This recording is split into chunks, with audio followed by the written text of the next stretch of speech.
Assalomu alaykum do'stlar. Bugun Cobalt avtomobiliga orqasiga Tracker bir avtomobilni amazat mosajamiz. Qarang, bitta ko'rsating.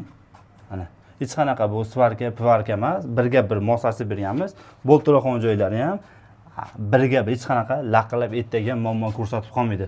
Mana o'zi aslida Cobalt avtomobilni amazati akalarim mana. Amazati vashi o'zi slabilini hisobiga orqasi otib yuradi. Mana ishlashini ham bitta ko'rsating.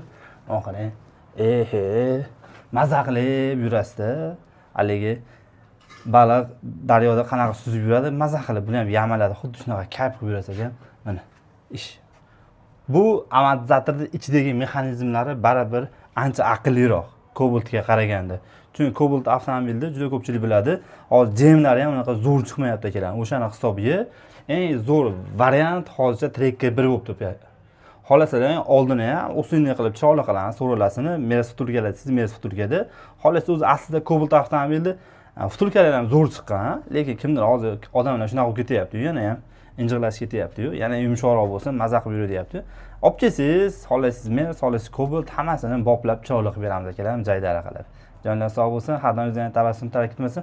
Juda ko'pchilik biz YouTube kanalida ko'rishib, obuna bo'lishmayapti aka. Obuna bo'lib, videoga bitta like bosib qo'ysalar ham, xudo xolasa biz ijodda davom etamiz. Joninglar sog' bo'lsin. Murojaat uchun past nomer qoldiramiz, telefon qilaverasizlar.